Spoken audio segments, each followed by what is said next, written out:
Captain Sarah Chen had flown 63 combat missions over her 8 years in the Air Force. She dropped precision munitions on enemy positions, provided close air support that saved countless lives, and earned 2 distinguished flying crosses. But on a cold November morning in 2019, none of that seemed to matter to the 3 men sitting across from her in the conference room at Mountain View Regional Airport in Cedar Falls, Wyoming. "Look, ma'am," said Derek Holloway, leaning back in his chair with his arms crossed.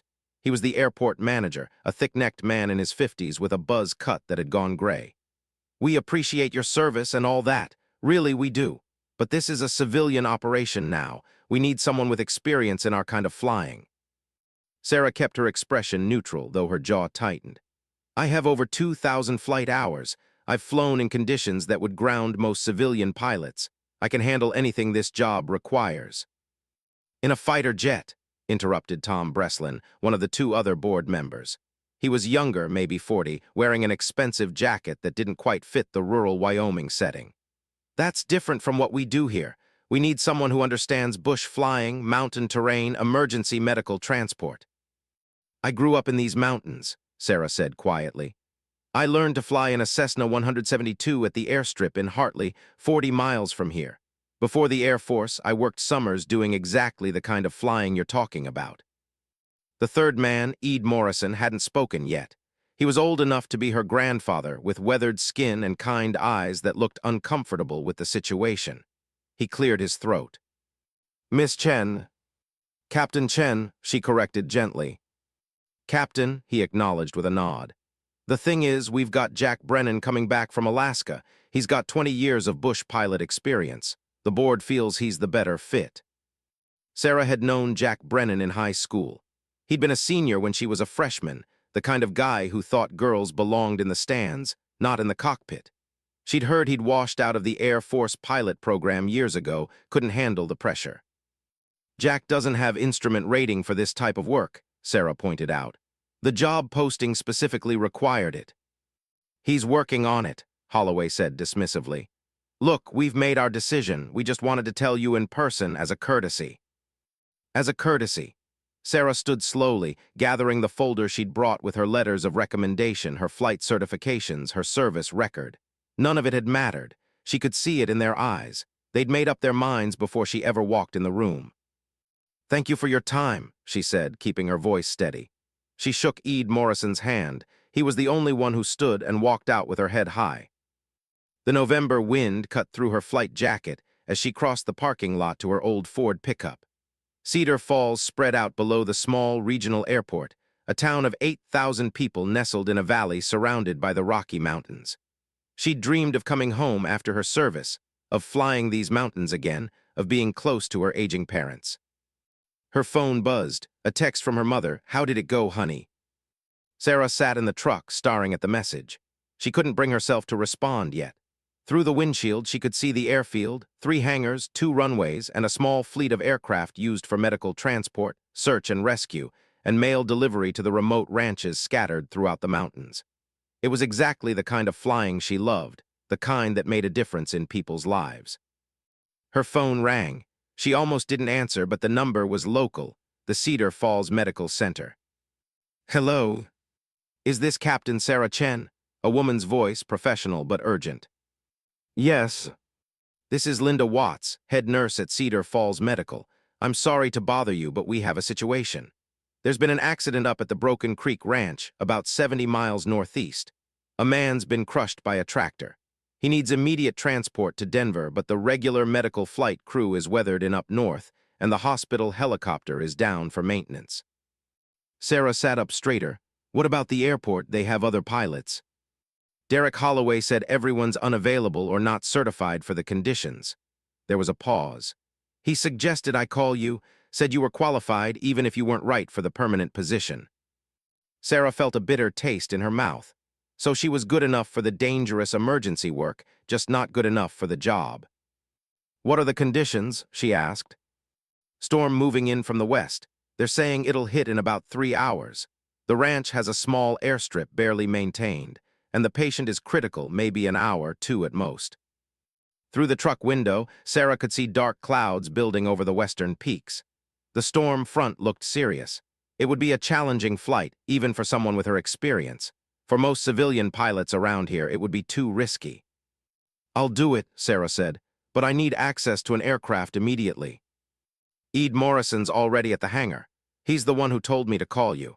He said to tell you the Cessna 208 Caravan is fueled and ready." 10 minutes later, Sarah was in the hangar doing her pre-flight check on the Caravan. It was a reliable workhorse, the kind of plane that could handle rough conditions and short runways. Ed Morrison stood nearby, looking uncomfortable. "I'm sorry about earlier," he said quietly. "That business with the job, I got outvoted." "It's fine," Sarah said, though it wasn't. "It's not fine, and we both know it." Ed handed her a weather printout. "Storm's moving faster than they thought. You've got maybe 90 minutes before it hits hard." Sarah studied the report. Low ceiling, high winds, possible ice. She'd flown in worse, but barely. "I can make it." "I know you can. That's why I told Linda to call you." He paused. "Jack Brennan couldn't do this flight. Neither could Derek Holloway, not anymore, but they'll never admit it." "Then why not give me the job?" Ed looked out at the mountains. "Because they're scared, I think. Scared that you're better than they ever were. Scared of what that means about them." Sarah didn't respond. She finished her check, loaded the medical equipment Linda had sent over, and climbed into the cockpit. The engine started with a reassuring rumble. "Be safe," Ed said through the window. She nodded and taxied toward the runway. The flight to Broken Creek Ranch took 45 minutes. Sarah flew low through the valleys, watching the storm front advancing behind her. The clouds were building fast, dark, and threatening. The temperature was dropping. The ranch appeared below, a cluster of buildings and a dirt airstrip that looked more like a long driveway. Sarah made one pass to check the field. It was rough, with patches of snow and ice, barely 1,500 feet long. She'd landed on worse in Afghanistan. She brought the Caravan down smoothly, feeling the wheels grab on the frozen ground. A group of people rushed toward the plane, carrying a stretcher. The injured man was Pete Harmon, the ranch foreman. He was in his 50s, pale and sweating despite the cold. His leg was mangled, clearly crushed. A younger man, his son, Sarah learned later, helped load him into the plane. "Thank you," the son said, his voice breaking. "Thank you for coming." "Strap in," Sarah told him. "You're coming with us." The takeoff was rough. The Caravan bounced over the frozen ruts, struggling for altitude in the thin mountain air. Sarah coaxed it into the sky just as the first snowflakes began to fall. The flight back was the hardest flying Sarah had done since leaving the Air Force. The storm hit 15 minutes into the return trip, turning the sky into a gray wall. Visibility dropped to less than a mile. Ice began forming on the wings. Sarah flew on instruments, her training taking over. She'd done this 1,000 times in her head, had practiced for situations exactly like this. The Caravan shuddered in the turbulence, but she kept it steady. In the back, Pete Harmon groaned. His son spoke to him in a low, steady voice, keeping him conscious. Cedar Falls Airport finally appeared through the snow, the runway lights barely visible. Sarah brought the plane down through the storm, feeling the wheels touch with relief. An ambulance was waiting. Paramedics rushed Pete Harmon to the hospital. His son gripped Sarah's hand before he left. "You saved his life," he said. Sarah watched the ambulance disappear into the snow. She was exhausted, cold, and her hands were shaking from the adrenaline, but she'd done it. She'd saved a man's life. Derek Holloway appeared from the terminal building. He didn't look happy. "That was reckless," he said, "flying in those conditions." "A man would have died," Sarah replied. "You could have crashed, could have killed yourself and the patient. This is exactly why we need experienced civilian pilots, not hotshot military types who think they're invincible." Sarah stared at him. "I made that flight because I was qualified and available, because someone needed help." "You made that flight because you wanted to prove something." Holloway stepped closer. "Let me be clear, Captain Chen, you're not getting the job here. Today doesn't change that. In fact, it proves my point. You take unnecessary risks. That's fine in combat, but this is civilian life. People around here need steady, reliable pilots, not heroes." He walked away, leaving Sarah standing in the snow. She secured the Caravan and drove home through the storm. Her parents' house was dark except for the porch light. Her mother had left dinner in the oven, pot roast, her favorite. There was a note, "Proud of you no matter what." Sarah sat at the kitchen table, too tired to eat. Her phone buzzed with a text from Ed Morrison. Pete Harmon's in surgery. Doctors say he'll make it because you got him there fast. Thank you. Another text came in, this one from a number she didn't recognize. Heard about your flight today. Impressive. If you're interested in real flying work, call me. Colonel Jake Hartley, Montana Air National Guard. Sarah stared at the message. Montana, another state, another chance. But also another step away from home, from her parents, from the mountains she loved. She thought about Derek Holloway's words, about Jack Brennan getting the job she deserved, about the way those men had looked at her in the conference room, like she was an inconvenience, a complication in their comfortable world. The storm rattled the windows. Somewhere out there, Pete Harmon was fighting for his life because Sarah had been willing to fly when no one else would. She'd saved him, and somehow, that had made her look bad in Derek Holloway's eyes. Sarah pulled out her laptop and started updating her resume. If Cedar Falls didn't want her, she'd find somewhere that did. She'd spent 8 years defending her country. She wasn't about to spend the rest of her life defending her right to do the job she was born to do. But as she typed, a small voice in her head whispered that she was running away, that she was letting them win, that her parents were here, getting older, and she'd promised herself she'd come home to be near them. She closed the laptop. Outside, the storm grew stronger. Sarah went to bed, but sleep didn't come easily. She kept seeing Pete Harmon's face, hearing his son's gratitude, feeling the plane shudder in the turbulence. She kept hearing Derek Holloway's dismissal, seeing the way he'd looked at her, not as a skilled pilot who just saved a life, but as a problem he wished would go away. When she finally slept, she dreamed of flying. But in the dream, her engine cut out, and she was falling through the clouds with no way to call for help, no way to be found. In the dream, her beacon went dark, and there was no one coming to save her. Sarah woke to sunlight streaming through her childhood bedroom window. The storm had passed, leaving the world covered in fresh snow. For a moment, she forgot about the previous day, the rejected job application, the emergency flight, Derek Holloway's contempt. Then it all came rushing back. Her phone showed 3 missed calls from her mother and a text. At the grocery store, pancakes when I get home. Sarah smiled despite herself. Her mother's answer to everything was food. She showered and dressed, then walked downstairs to find her father in the living room, reading the Cedar Falls Gazette. Robert Chen looked up from the paper, his reading glasses perched on his nose. "You made the front page," he said, turning the paper so she could see. The headline read, "Local pilot saves rancher in daring storm rescue." There was a photo of the caravan on the runway, snow swirling around it. The article quoted Pete Harmon's son, describing Sarah's courage and skill. It mentioned her military service and her recent return to Cedar Falls. "That's good," Sarah said carefully. "Maybe it'll help with other job opportunities." Her father lowered the paper. "You didn't get the airport position." It wasn't a question. Robert Chen had a way of knowing things without being told. He'd worked for 30 years as an air traffic controller at the regional airport before retiring. He knew everyone, heard everything. "No," Sarah admitted. "They gave it to Jack Brennan." Her father's expression darkened. Jack Brennan, who washed out of the Air Force program.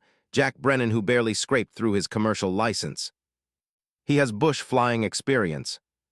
"So do you, plus combat experience, plus commendations, plus everything else." Robert set the paper down. "Let me guess, Derek Holloway led the decision."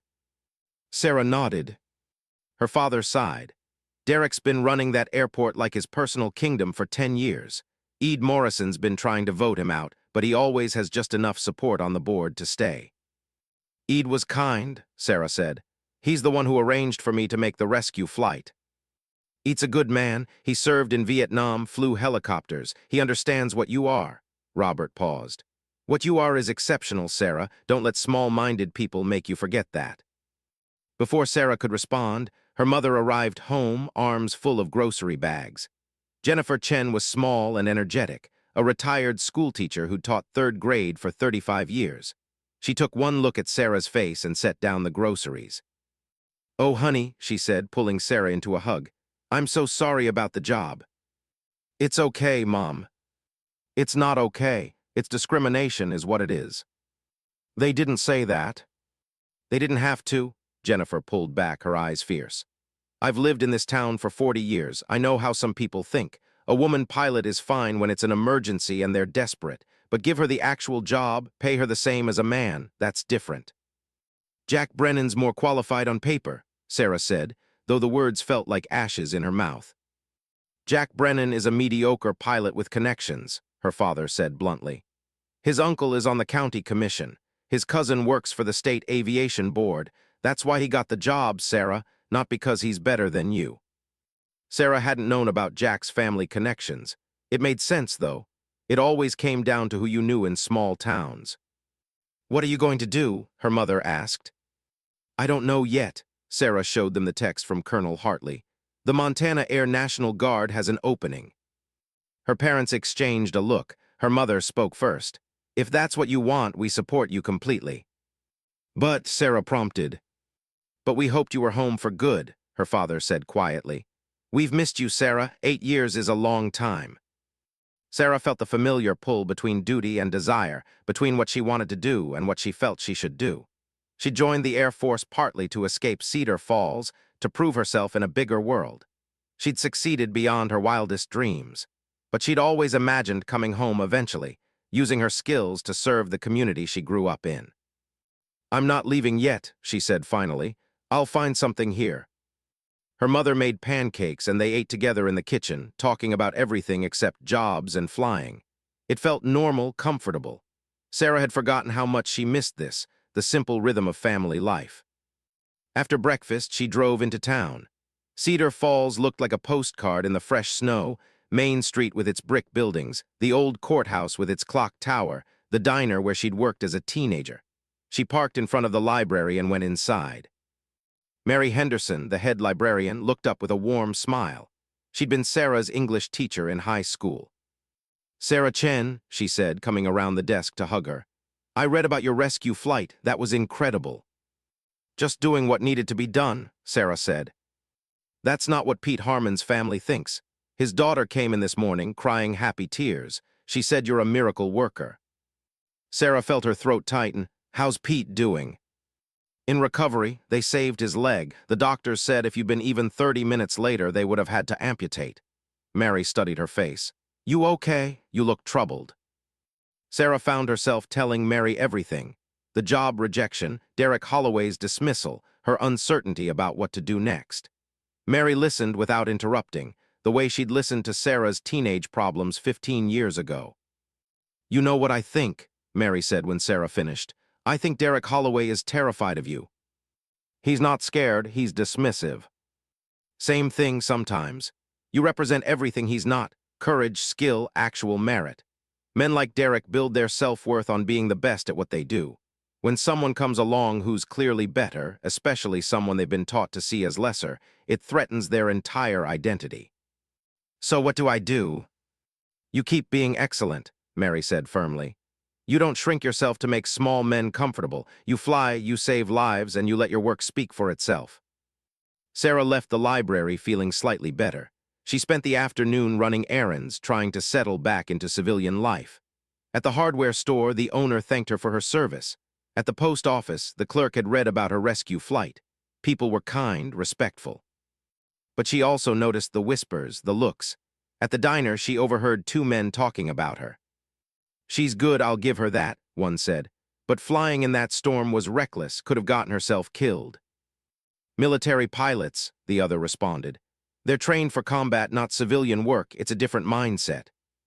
Sarah paid for her coffee and left. She drove to the airport without really meaning to, parking in the public lot. From there, she could see the hangars, the runway, the mountains beyond. A familiar truck pulled up beside her. Ed Morrison got out, walking over to her window. She rolled it down. "Thought I might find you here," he said. "Just thinking. Mind if I join you?" Sarah gestured to the passenger seat. Ed climbed in, bringing the smell of coffee and aviation fuel. "Pete Harmon's going to be okay," he said. "Thought you'd want to know." "Mary told me, I'm glad. His whole family wants to thank you. They're planning some kind of ceremony at the hospital." Sarah shook her head. "That's not necessary." "Maybe not necessary, but deserved." Ed was quiet for a moment. "I owe you an apology. I should have fought harder for you to get that job." "You were outvoted."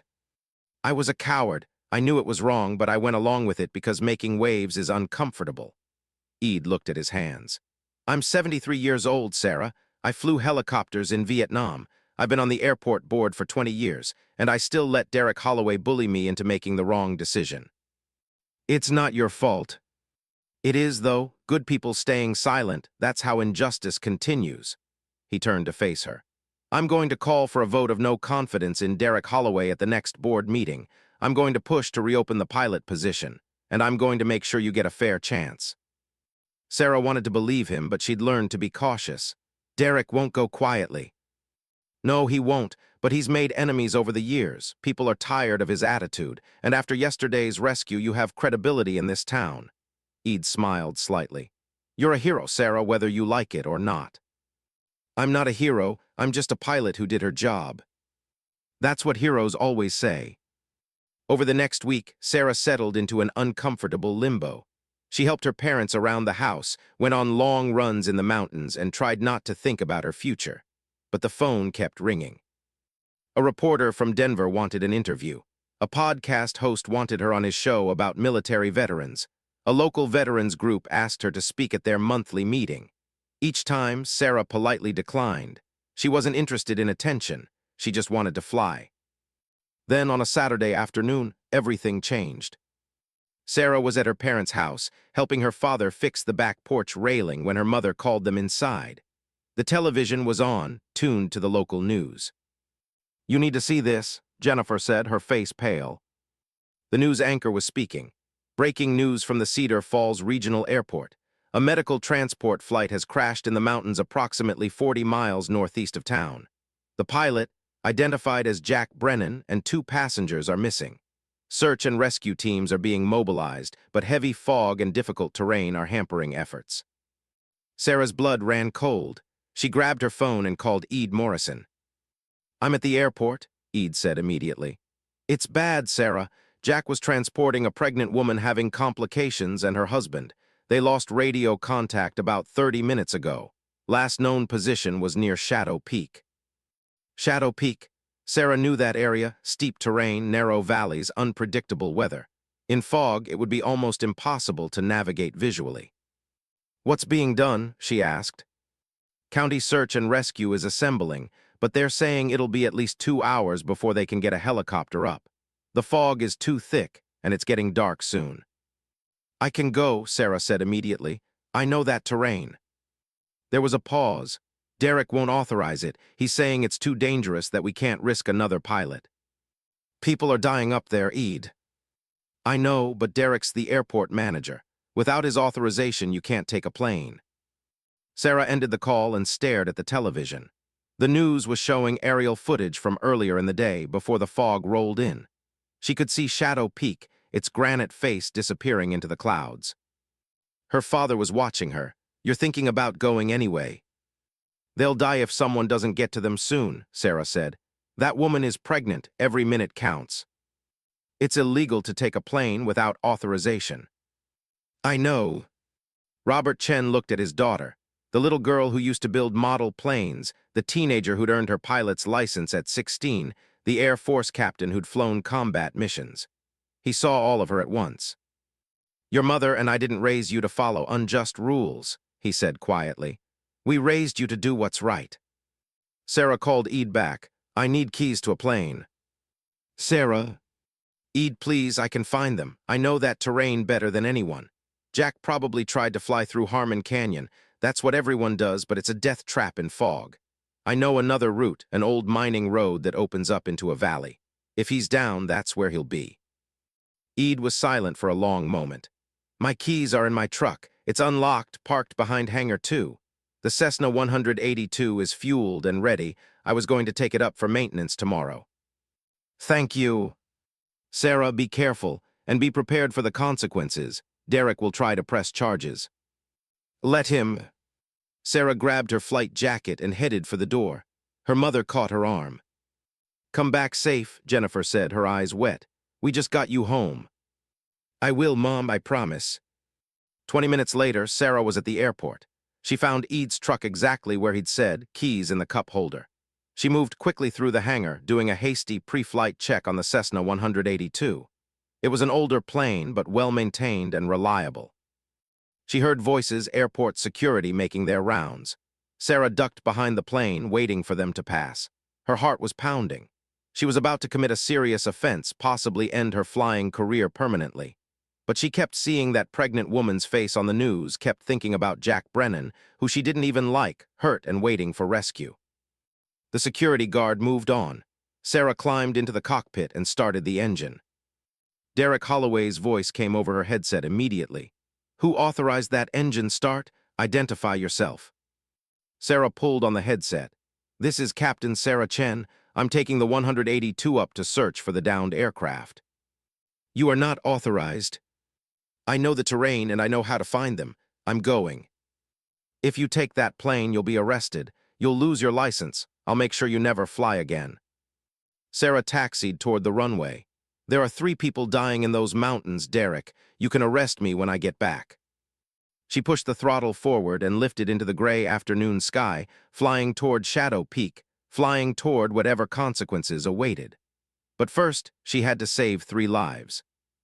Behind her, the airport fell away. Ahead, the mountains rose into the fog, dark and forbidding. Sarah flew on, determined to bring them home. The fog closed around Sarah's Cessna like a living thing, thick and impenetrable. She switched to instrument-only flying, trusting her gauges as the world outside became nothing but endless gray. The radio crackled with angry voices from the airport, but she tuned them out, focusing on the GPS coordinates of Jack Brennan's last known position. Shadow Peak rose somewhere ahead, invisible in the murk.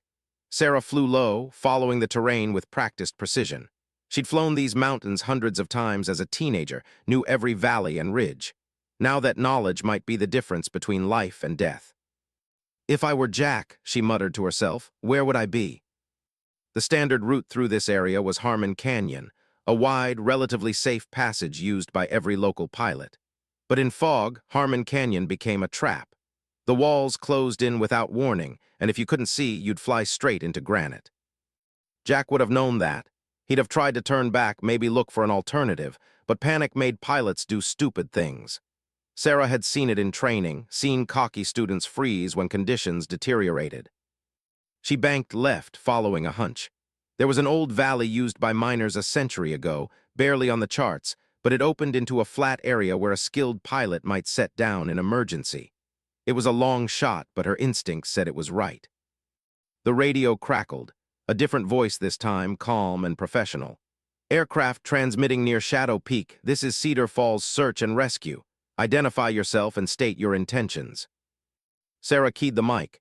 "This is Captain Sarah Chen in Cessna 182. I'm searching for the downed aircraft." "Captain Chen, you are not authorized for this operation. Please return to base immediately." "Negative. I know this terrain and I know where they might be. I'm continuing search." There was a pause, then a different voice came on, older with the flat accent of someone who'd spent a lifetime in these mountains.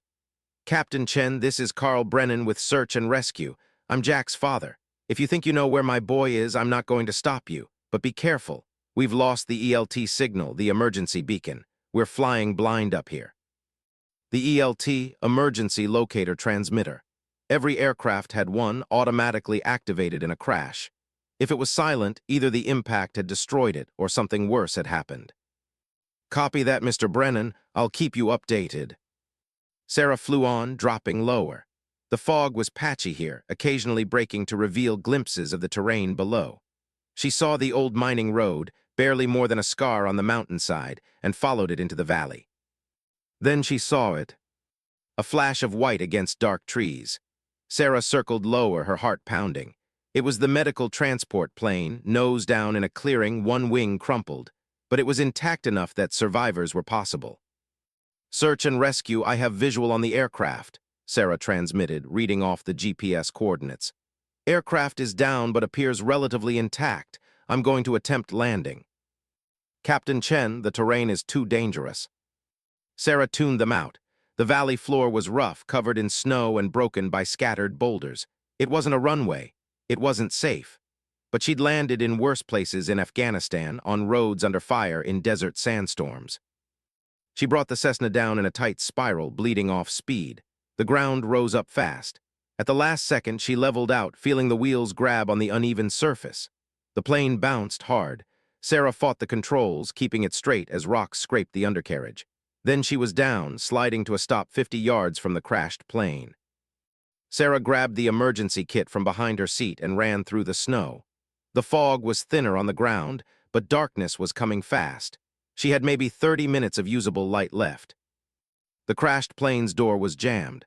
Sarah kicked it twice, then 3 times. It finally gave way with a screech of torn metal. Jack Brennan was in the pilot's seat, unconscious but breathing. Blood ran from a gash on his forehead. Behind him, a woman, the pregnant passenger, was conscious but in obvious pain. Her husband was awake too, holding a broken arm but alert. "Thank God," the husband breathed. "We thought no one was coming." "I'm Sarah Chen. I'm a pilot. Help is on the way, but we need to get you out of here." She checked Jack's pulse, steady but weak. Then she turned to the pregnant woman. "How far along?" 38 weeks, the woman said through gritted teeth.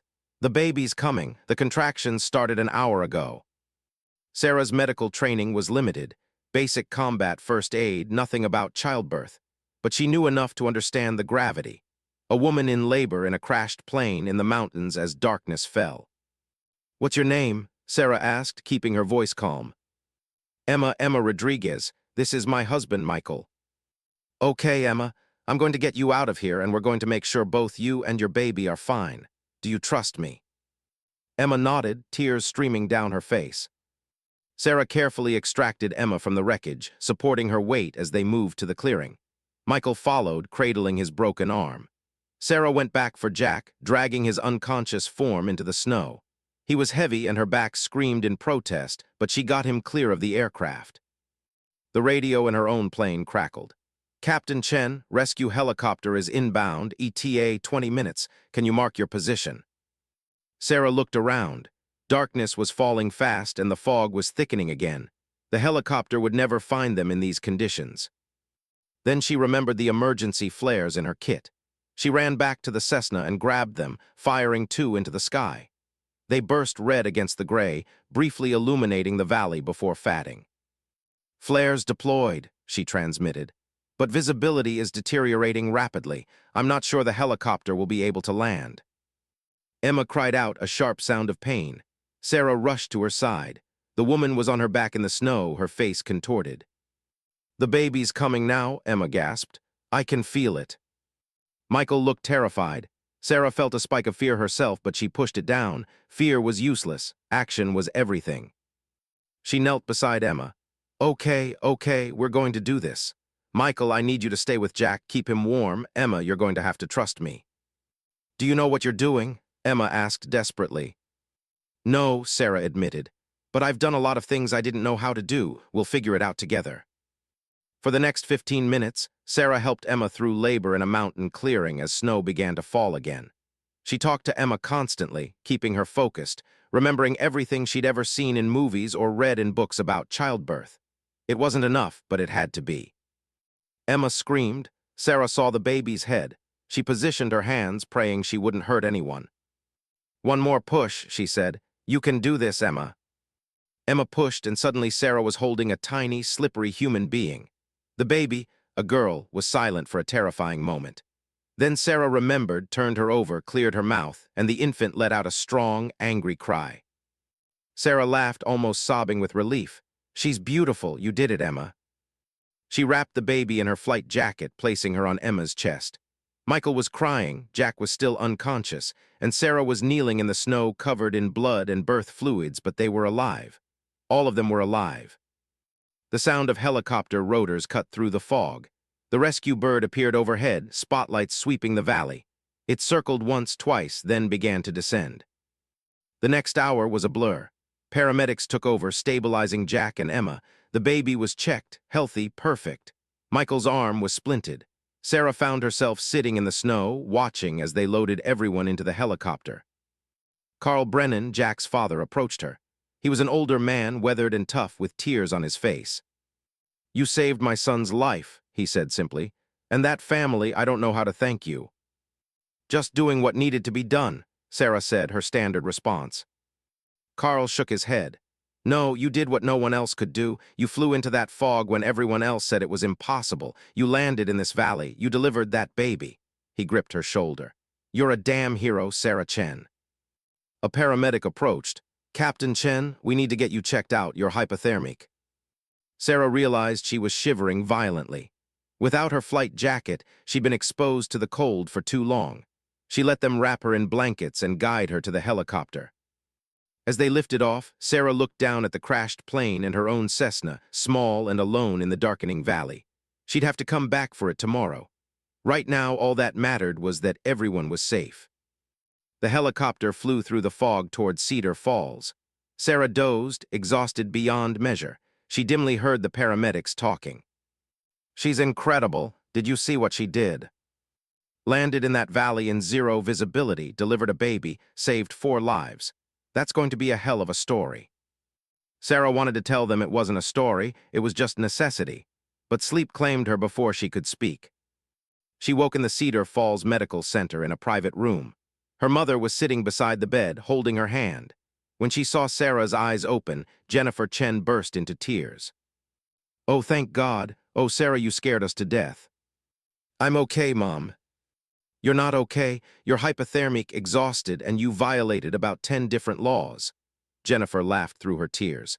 And I've never been more proud of you in my entire life. Her father appeared in the doorway, followed by Ed Morrison and, surprisingly, Carl Brennan. You're awake, Robert said with relief. How do you feel? Tired. How's everyone else? Jack's in ICU but stable, Carl said. He's going to recover. Emma and the baby are doing great. They named her Sarah, by the way, after you, and Michael's arm will heal. Sarah felt something crack inside her chest. Relief, emotion, exhaustion all mixed together. I'm glad. There's something you should know, Ed said carefully. Derek Holloway has filed charges. Unauthorized use of an aircraft, reckless endangerment, half a dozen other things. He's demanding you lose your pilot's license. Sarah had expected this. She nodded slowly. Okay.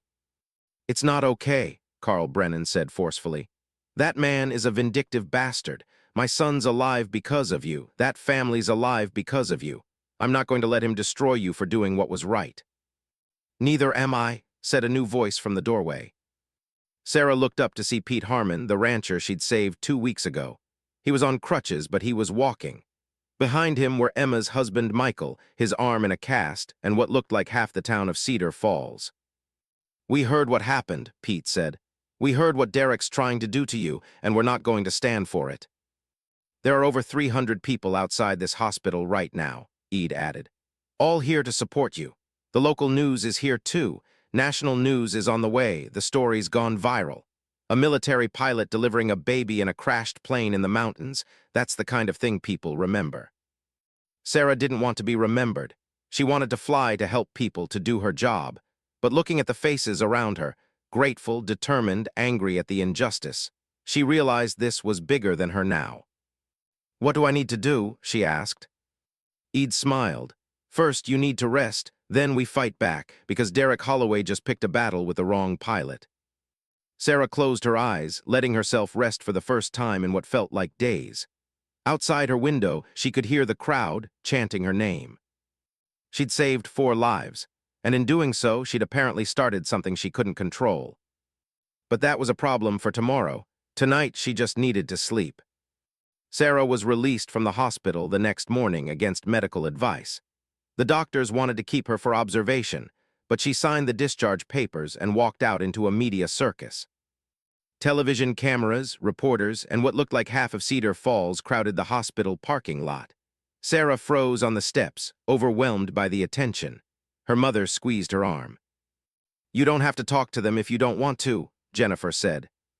But before Sarah could respond, Pete Harmon stepped forward, raising his hands for quiet. The crowd settled. Captain Chen is recovering and needs rest, Pete announced. But she wanted me to tell you all thank you for your support. What happened yesterday shows who she really is, a hero, a skilled pilot, and someone who puts lives above rules. He paused, looking directly at the cameras. Derek Holloway wants to punish her for saving lives. I think we all know what we think about that. The crowd erupted in cheers. Sarah saw signs. We stand with Sarah. Heroes don't deserve punishment. Cedar Falls supports Captain Chen. She felt tears prick her eyes.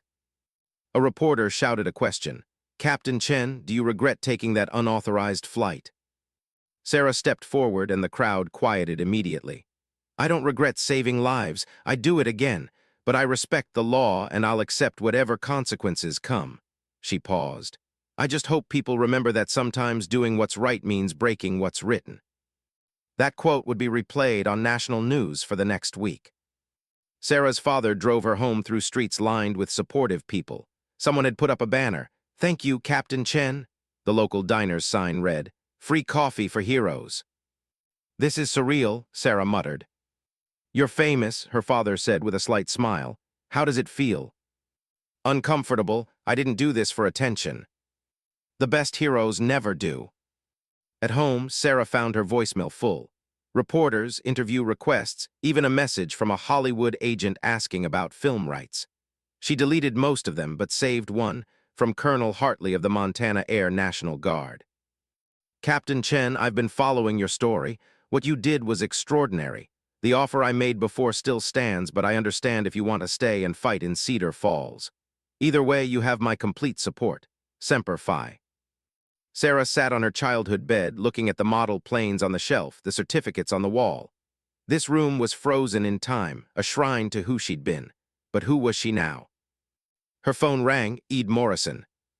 "The airport board is holding an emergency meeting tonight," he said without preamble. "Derek's pushing for an immediate vote to ban you from airport property and to press formal charges, but I've been working behind the scenes. We have enough votes to stop him, barely." "What do you need me to do?" "Be there, tell your story, let people see who you really are." Ed paused. "And be prepared for Derek to be vicious. He knows he's losing control and desperate men do desperate things." The meeting was scheduled for 7 p.m. at the airport conference room. Sarah spent the day preparing, going over every regulation, every legal precedent. Her father helped, drawing on his decades of aviation experience. "Derek will say you violated FAA regulations," Robert explained. "He's technically right. You took an aircraft without authorization during a declared emergency when only authorized rescue personnel were supposed to be flying." "So I'm guilty." "Of breaking a rule, yes. But there's a concept in law called necessity defense, the idea that breaking a law is justified if it prevents greater harm. You saved 4 lives, Sarah. That's your defense." At 6:30, the Chen family drove to the airport. The parking lot was packed. The board had expected a normal meeting. Instead, they were getting a town hall. Every pilot in the county seemed to be there, along with veterans groups, women's organizations, and general supporters. Derek Holloway looked furious when he saw the crowd. He stood at the front of the conference room, his face red, trying to maintain order. "This is a board meeting, not a public forum," he shouted. "We need to clear this room." "Under public meeting law, citizens have a right to attend and speak," interrupted a woman Sarah didn't recognize. She was in her 60s, well-dressed, carrying a briefcase. "I'm Margaret Stewart, attorney. I'm here representing Captain Chen pro bono, and I insist this meeting proceed according to proper procedure." Derek looked like he'd swallowed something bitter. "Fine, we'll proceed. The agenda item is simple. Captain Sarah Chen violated multiple regulations by taking unauthorized flight yesterday. I'm calling for a vote to ban her from airport facilities and to forward criminal charges to the county prosecutor." "I'd like to speak," Sarah said, standing. Derek glared at her. "You'll have your chance. First, I want to present the facts." He clicked a remote, and a presentation appeared on the screen. Captain Chen took a Cessna 182 without authorization during a flight restriction period. She endangered herself and potentially endangered rescue operations already in progress. Her reckless behavior saved 4 lives, Carl Brennan interrupted, standing up from the audience. "Including my son's life. What were your rescue operations doing, Derek? Waiting for perfect conditions while people died."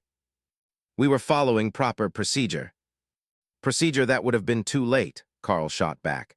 "Sarah knew where to look because she knows these mountains. She landed in a valley no helicopter could have reached. She delivered a baby, for God's sake, and you want to punish her for that." The room erupted in support. Derek hammered his gavel, calling for order. "This is exactly the kind of emotional reaction that clouds judgment," Derek said. "Yes, Captain Chen got lucky, but luck isn't skill. She took an unnecessary risk." "I'd like to address that," said another man standing. He was in his 50s, wearing a flight suit with military patches. "I'm Colonel Jake Hartley, Montana Air National Guard. I flew with Captain Chen in Afghanistan. I've reviewed the flight data from yesterday, and what she did wasn't luck. It was exceptional skill. The kind of skill that comes from hundreds of hours of combat flying in conditions most civilian pilots can't even imagine." Derek's face grew redder. "This isn't about military service." "Isn't it?" Colonel Hartley asked quietly. "Because it seems to me that you've been dismissing Captain Chen's qualifications from the start. She applied for the pilot position here. She was the most qualified candidate. Instead, you gave the job to Jack Brennan, who, with all due respect to Carl, wasn't ready for yesterday's conditions. Sarah had to rescue him too." The room fell silent. It was the truth everyone knew but hadn't wanted to say out loud. Jack Brennan's father stood slowly. "Jake's right. My son's a good pilot, but he wasn't ready for that flight. He panicked. He crashed. If Derek hadn't given him that job over Sarah, none of yesterday would have happened." He looked at Derek. "You put my son in danger because of your pride, and now you want to punish the woman who saved him. That's not just wrong, Derek, it's evil." "How dare you?" Derek began. "No," Ed Morrison interrupted, standing. "How dare you, Derek? I've sat on this board for 20 years, and I've watched you turn this airport into your personal kingdom. You hire your friends, you fire people who question you, and you make decisions based on ego instead of competence. Well, I'm done. I'm calling for a vote of no confidence in Derek Holloway as airport manager, and I'm calling for Sarah Chen to be formally commended for her actions yesterday, not punished." "You don't have the authority," Derek sputtered. "I do actually," Ed said calmly. "Under the board bylaws, any member can call such a vote, all in favor." 4 hands went up out of 7 board members. Derek stared at them, his mouth opening and closing. "The motion carries," Ed said. "Derek, you're removed as airport manager effective immediately. Tom, as vice chair, you'll take over temporarily." Tom Breslin, one of the men who'd initially rejected Sarah's application, looked uncomfortable but nodded. "I support the motion, and for what it's worth, Captain Chen, I'm sorry. We made a mistake. You were the better candidate, and we were. We were biased. There's no excuse for it." Derek stood, his chair scraping loudly. "You're all making a huge mistake. She broke the law. She put people in danger. Just because she got lucky doesn't change that." "She didn't get lucky," said a soft voice from the back. Everyone turned. Emma Rodriguez was standing there, holding her newborn daughter. Her husband Michael stood beside her, his arm still in a cast. "Captain Chen saved my life," Emma said, walking toward the front. "She saved my husband. She saved our baby. When everyone else said it was too dangerous, she came anyway. She landed that plane in a tiny valley in the fog. She delivered my daughter in the snow. Nothing about that was luck, Mr. Holloway. That was courage and skill and everything you clearly don't understand." Emma stood directly in front of Sarah. "We named her Sarah Emma Rodriguez, and when she grows up, I'm going to tell her about the woman who brought her into this world in a mountain clearing in a storm. I'm going to tell her what a hero looks like." The baby, tiny Sarah, made a small sound. Emma placed her in Sarah's arms. The room was completely silent as Sarah held the infant, this life she'd helped save. Derek Holloway looked around the room, at the pilots, the families, the board members who turned against him. His expression was one of rage and disbelief. "This isn't over," he said. "I'll take this to the FAA, to the county. She broke regulations and there will be consequences." He stormed out of the room. Nobody tried to stop him. Ed Morrison approached Sarah. "He's right about one thing, there may still be FAA consequences. Breaking regulations, even for good reasons, can result in license suspension or fines." "I know," Sarah said, carefully handing baby Sarah back to Emma. "I knew that before I took off, but I'd make the same choice again." Margaret Stewart, the lawyer, stepped forward. "The FAA investigation will take weeks, maybe months. In the meantime, I'm going to file a formal complaint about the discriminatory hearing practices here. Captain Chen, you were denied a position you were qualified for based on gender bias. That's illegal." Tom Breslin winced. "I'd like to avoid a lawsuit if possible. Captain Chen, the pilot position is still open. Jack Brennan has decided to take a medical leave after his injuries. Would you consider accepting the job? Full salary, benefits, and a formal apology from the board." Sarah looked around the room. These people had rejected her, doubted her, let their biases override her qualifications. But they were also capable of change, of admitting mistakes. That counted for something. "I'll think about it," she said. Over the next week, Sarah became a national story. The video of her holding baby Sarah in the board meeting went viral. News outlets called her the guardian angel of the Rockies. A GoFundMe started by Pete Harmon raised over $100,000 for her legal defense and any potential FAA fines. But Sarah found the attention exhausting. She wasn't comfortable being called a hero. She'd done what needed to be done, nothing more. The constant interviews, the social media attention, the people stopping her on the street, it felt wrong, overwhelming. "You represent something," her mother told her one evening. "You represent what women can do when given the chance. You represent courage over bureaucracy. People need heroes, Sarah, especially now." "I'm not a hero, I'm just a pilot." "You're both, and pretending otherwise doesn't help anyone." The FAA investigation began. An inspector flew in from Denver, reviewed all the flight data, interviewed witnesses. Sarah cooperated fully, never making excuses. She'd broken regulations, and she owned that. But she also owned the results. 4 lives saved, a baby delivered safely, a town awakened to the cost of bias and small thinking. 2 weeks after the rescue, Sarah stood in her parents' backyard looking at the mountains. The winter sun was setting, painting the peaks gold and purple. Somewhere up there was the valley where she'd landed, where she'd delivered a baby, where she'd proven something she hadn't even known needed proving. Her phone rang, the FAA inspector. "Captain Chen, this is Inspector Williams. I wanted to inform you that my investigation is complete." Sarah's heart hammered, "And?" "You violated several regulations, no question about that. Under normal circumstances, I'd recommend license suspension." He paused. "But these weren't normal circumstances. The necessity defense holds weight here. You had specific knowledge of the terrain that rescue services lacked. You made tactical decisions that, while breaking procedure, were ultimately correct. And most importantly, 4 people are alive who would otherwise be dead." So, Sarah hardly dared to breathe. "I'm recommending no action beyond a formal reprimand. You'll have a note on your record, but you keep your license. Off the record, what you did was some of the best flying I've ever investigated. Don't tell anyone I said that." Sarah felt tears on her face. "Thank you. Thank your training, your skill, and your courage. And Captain Chen, keep flying. We need more pilots like you." That evening, Sarah called Tom Breslin. "About that job offer, I accept." She heard relief in his voice. "That's wonderful. When can you start?" "Monday, but I have conditions. The hearing process needs reform, objective criteria, diverse interview panels, 0 tolerance for bias. And I want Ed Morrison to have more authority to check the airport manager, whoever that ends up being." "Agreed, all of it. And one more thing. Jack Brennan needs proper training when he's recovered. He's not a bad pilot, he just wasn't ready. Let's make sure the next person in trouble has someone prepared to help them."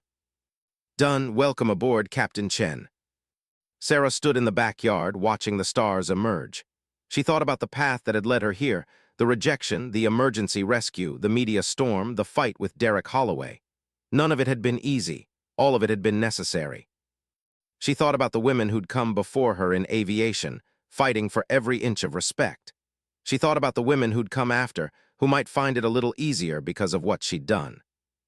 And she thought about baby Sarah Emma Rodriguez, growing up in a world where women could fly rescue missions, deliver bobbies in the mountains, and fight back against injustice. That was worth everything she'd been through. Her father joined her outside, bringing 2 cups of coffee. "You did it," he said simply. "Did what?" "You came home, you found your place, you changed things." Sarah sipped the coffee, feeling its warmth. "It's not over. Derek Holloway's not going to give up. There will be more fights." "Then you'll fight them. That's what heroes do." Sarah smiled. "I'm just a pilot, Dad." "You're my daughter," Robert Chen said firmly. "Which means you're stubborn, brave, and too damn good at what you do to let anyone tell you otherwise. Your mother and I are proud of you. We've always been proud of you." They stood together in the cold evening, father and daughter, watching the mountains where Sarah had proven herself once again. Inside the house, Jennifer was cooking dinner.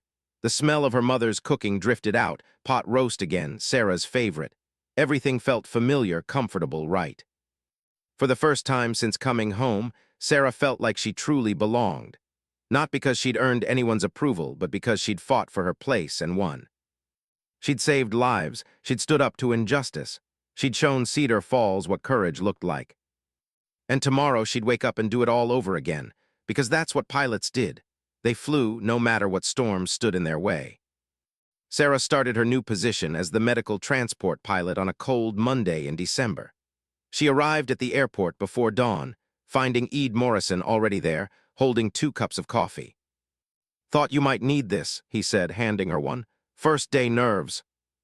"Not nerves exactly, more like determination." Sarah sipped the coffee. "Where do I start?" "Your office is in Hangar 2, small but it has a window. And your first flight is scheduled for 9, routine medical transport to Billings, nothing dramatic. They wanted to ease you in." Sarah smiled. After delivering a baby in a crashed plane, routine sounds perfect. The office was indeed small, a desk, a filing cabinet, a computer, and that window looking out at the runway. On the desk was a welcome card signed by the entire airport staff. Even Tom Breslin had written a note. "Thank you for giving us a second chance to get it right." There was no message from Derek Holloway. He disappeared after the board meeting, moving to Colorado according to rumors. Sarah found she didn't care where he'd gone. She was too busy moving forward to look back. Her first flight went smoothly. She transported an elderly man with heart issues to a specialist in Billings, made small talk with the medical team, and brought the plane back by noon. It felt good, purposeful, helpful, normal. But as the days passed, Sarah noticed tensions simmering beneath the surface. Jack Brennan returned to work in mid-December, recovered from his injuries but quieter, more careful. He avoided Sarah at first, until finally she cornered him in the hangar. "Jack, we need to talk." He looked uncomfortable. "About what?" "About the fact that we're going to be working together. About the crash. About everything." Jack was silent for a long moment, staring at his boots. "You saved my life. I should have said that weeks ago. I'm sorry it took me this long."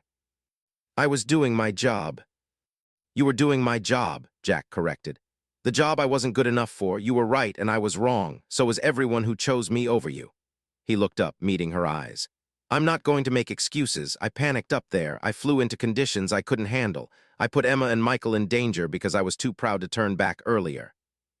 "You're not the first pilot to make a mistake in bad weather." "No, but I'm supposed to be better than that. My whole life I've been the golden boy, Jack Brennan, the natural pilot, the guy everyone expected to be great." He laughed bitterly. "Turns out natural talent only gets you so far. You have real skill, Sarah, the kind that comes from hard work and actual combat experience. I've just been coasting." Sarah softened. "You can get that skill too. It takes time, training, and humility. Are you willing to do the work?" "Yes," Jack said it without hesitation. "I've been working with a flight instructor in Denver, focusing on instrument flying and mountain conditions. And I've asked the board if I can transfer to less critical routes, mail delivery cargo, that kind of thing, until I prove I'm ready for more." "That takes courage," Sarah acknowledged, "admitting your limits." "I learned from the best." Jack extended his hand. "Truce, fresh start." Sarah shook his hand. "Fresh start." As Christmas approached, Cedar Falls transformed into a winter wonderland. Main Street glowed with lights, and the town organized its annual holiday market.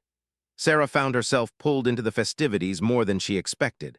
People stopped her constantly, to thank her, to ask for autographs for their daughters, to share their own stories. Emma Rodriguez came to the market with baby Sarah, now 2 months old and thriving. The infant had grown, her eyes bright and curious. Emma hugged Sarah tightly. "She's starting to smile," Emma said, showing Sarah pictures on her phone. "And she loves airplane sounds. Michael makes them and she just lights up." "She's beautiful," Sarah said sincerely. "She's alive because of you." Emma's eyes filled with tears. "I think about that every single day. When I'm tired, when she's crying at 3 a.m., when motherhood feels overwhelming, I remember that we almost didn't get this, that you gave us this miracle." Sarah didn't know what to say. These moments still felt surreal. The gratitude, the weight of what she'd done, the realization that her actions had rippled out in ways she couldn't fully comprehend. But not everyone in Cedar Falls was grateful.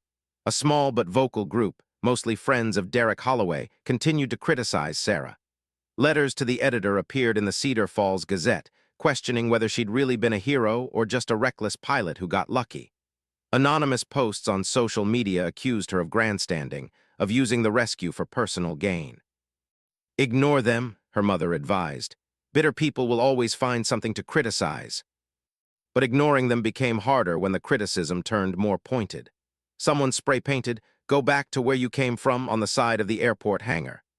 Ed Morrison covered it immediately, but Sarah had seen it, had felt the familiar sting of racism she'd hoped she'd left behind in her childhood. "I was born in Hartley," she said quietly to her father that night. 40 miles from here. My parents have lived in Cedar Falls for 40 years. Where exactly am I supposed to go back to?"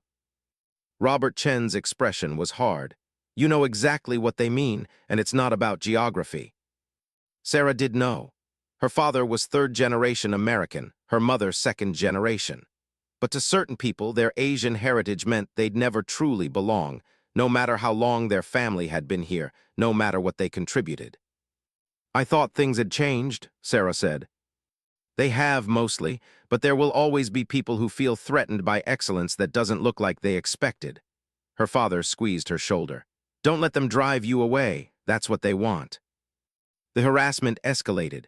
Sarah's truck was keyed in the grocery store parking lot. Someone left a dead bird on her parents' doorstep with a note. "Fly away, bird." Threatening phone calls came to her parents' house, always from blocked numbers. The police investigated but found nothing. "Probably kids," the deputy suggested, though his tone said he didn't believe it. Sarah knew who was behind it: Derek Holloway and his supporters working in the shadows, trying to drive her away through intimidation. But knowing and proving were different things. She doubled down on her work, flying extra shifts, volunteering for the difficult transports. She became a fixture in the community, attending town meetings, supporting local businesses, making it impossible for anyone to claim she didn't belong.